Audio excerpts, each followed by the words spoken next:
Alexander Isak has opened up on the reasons behind his slow start at Liverpool, offering an insight into the challenges he has faced since making the move. The Swedish striker arrived with high expectations, but his form has yet to hit the levels many anticipated. Now, Isak has shed light on the situation, explaining what has been holding him back in his early months at Anfield. Let's break this down in today's video, along with all the other Liverpool news from the last 24 hours. There is so much to discuss in today's video, so be sure to like the video and subscribe to the channel for daily Liverpool content. But first, a new injury concern has emerged for Liverpool after Andy Robertson limped off the pitch following the Reds' 2-1 loss to Chelsea. Liverpool's latest outing ended in another sickening late blow, as Chelsea became the third team in the last week to beat Arne Slot's side. Milos Kerkez started at left-back but was withdrawn in the 55th minute, with Robertson coming on in his place and generally looking an improvement on the Hungarian until the final moments. The game ended in a nightmare for the 31-year-old as he lost his man at the back post,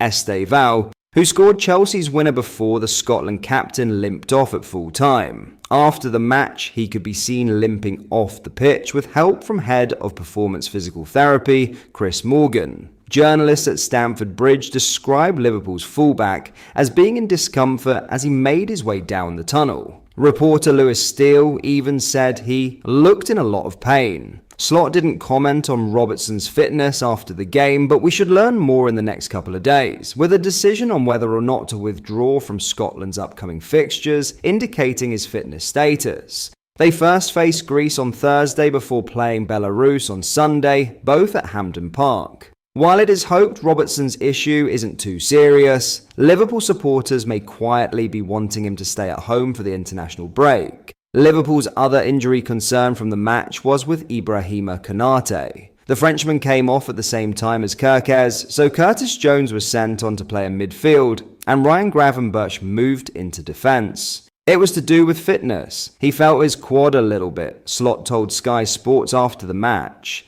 Then alarm bells go off with me. But if the game had gone on like this, I would have made the change as well, maybe a bit later, but I did not want to take the risk as they pressed us with the left winger. Slot later added in his press conference, "I don't know if it is a big injury. He limped a little bit. I asked him and he felt his quad. It might be okay that he went off early enough." Now, in a huge Isak reveal, having arrived at Liverpool without a proper pre-season, Alexander Isak has said he is still working on his form and fitness. Isak arrived at Liverpool with big expectations after a drawn-out transfer saga that saw him eventually sign from Newcastle for £125 million. The nature of the deadline day move, though, meant he wasn't involved in Newcastle's pre-season friendlies, as he tried to force his way out of the club.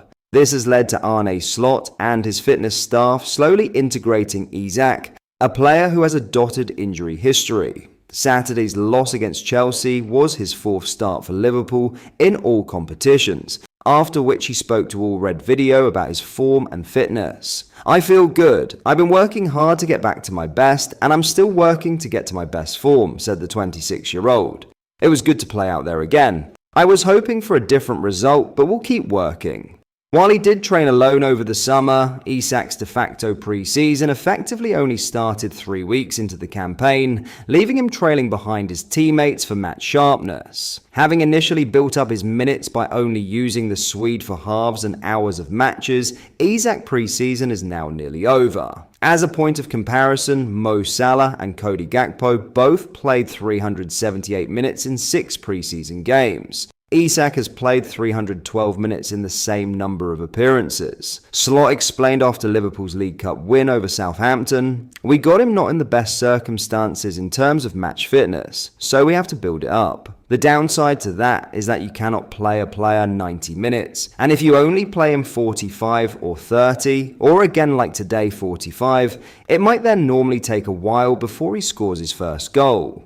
The best will be when he comes back, hopefully, from the Swedish national team. When he stayed fit, played there many minutes, plays for us in the upcoming weeks a few minutes, Then I think after that, then his pre-season has ended and we can expect even more from him. That international break is upon us, with Sweden set to face Switzerland and Kosovo at home in World Cup qualifiers. Friday night's fixture against Switzerland in particular should be an intense test for Isak against Murat Yakin's well-drilled defence in Stockholm. In other news, with quotes from Virgil van Dijk being shared widely on social media, we have heard what the Liverpool captain actually said about the reasons for Liverpool's tough season. Against Chelsea, Liverpool suffered a third consecutive defeat for the first time under Arne Slot, leading Van Dijk to reflect on the team's dip in form. Since full-time, quotes have been shared on social media in which Van Dijk references Diogo Jota's passing as a reason for the Reds having a difficult campaign. While this is an entirely understandable reason for individuals to be impacted, we thought it best to share what Van Dijk said in full on the subject. Van Dijk told Viaplay, "It was always going to be a tough season, I've mentioned. Nobody said that it was going to be plain sailing whatsoever. It was always going to be ups and downs for multiple reasons that we shouldn't forget, and all we have to do is stick together. It's been a tough week. A tough 10 days or something like that, more or less, but we know that the only way to get out of this is sticking together, keep working, and yeah, on to the next one. But obviously first we've got internationals, and then we focus on a very big one at Anfield.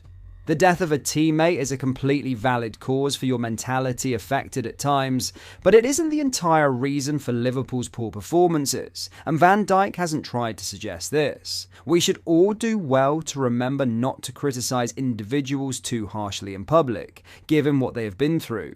And while it doesn't exonerate complaints about Liverpool's performances, Jota's death is something to consider when judging the players this season. One grievance levelled at Liverpool from some quarters has been their naivety in giving away late goals in 2 consecutive league matches, surrendering 2 points in the process. Some would say Liverpool should have settled for a draw, but Van Dijk said, "I think we're always going to play and try and win the game. You say in the end we play with 2 midfielders in the last lines, Dominik Szoboszlai and Ryan Gravenberch, so we try everything, and that's how we always do it. And obviously if we are up, we try to defend the lead. If it's a draw like today at a certain point, we try to score the winner."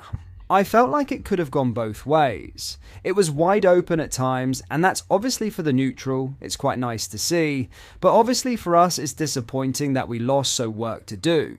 But stick together no matter what, and that's how we've always been doing with Liverpool, and we've been through a lot of ups and downs, and that's the only way to stick together. But that is all for today's video. Thank you for watching, I hope you enjoyed. If you did, please drop a like on the video and subscribe to the channel for daily Liverpool content. We post all the latest Liverpool news every day, so join our fast growing community so you never miss out. Thank you, I'll see you in the next video.